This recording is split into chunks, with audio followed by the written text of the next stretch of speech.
Hi everyone, welcome to another video. ഇന്നത്തെ video ഉണക്കച്ചെമ്മീനും മുരിങ്ങക്കായിട്ടൊരു കറിയാണ് കേട്ടോ. അടിപൊളി ടേസ്റ്റാണ്. ഞങ്ങളിവിടെ ഉണക്കച്ചെമ്മീനിന് ചെള്ളിപ്പൊടി എന്നാണ് പറയാറുള്ളത്.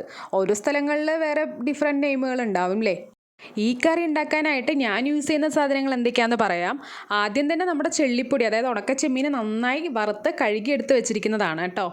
പിന്നെ വേണ്ടത് മുരിങ്ങക്കായ, തക്കാളി, ചെറിയുള്ളി കുറച്ച് മുറിച്ച് വെച്ചിട്ടുണ്ട്, പച്ചമുളക്, കറിവേപ്പില, പിന്നെ വെളുത്തുള്ളി, ഇഞ്ചി, ചെറിയുള്ളി, ഇത് മൂന്നും കൂടെ ചതയ്ക്കുകയും ചെയ്യും കേട്ടോ.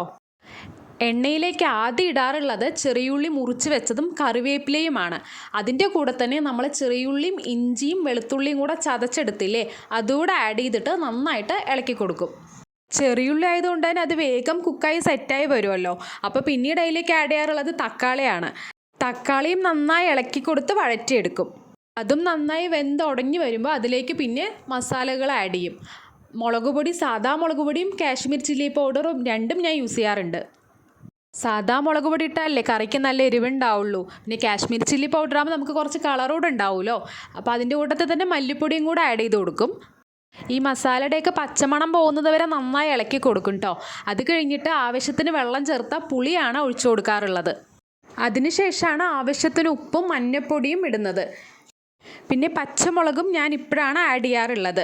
നമ്മൾ നേരത്തെ വഴറ്റും ഇട്ടതാണെങ്കിൽ അത് തക്കാളിയുടെ കൂടെ ഉടഞ്ഞു പോയിണ്ടാവും. ഇപ്പോൾ ഈ പുളിയുടെ കൂടെ പച്ചമുളക് തിളച്ച് വരുമ്പോൾ ആ കറിക്ക് ഒരു പ്രത്യേക ടേസ്റ്റാണ് കേട്ടോ.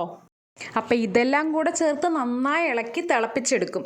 കുറച്ച് സമയം അടച്ചു വെച്ച് തിളച്ച് കഴിയുമ്പോഴത്തേനും പുളിയുടെ പച്ചമണമെല്ലാം പോയിട്ട് നമ്മുടെ മസാലയും എല്ലാം കൂടെ നന്നായി സെറ്റായി വന്നിട്ടുണ്ടാവും.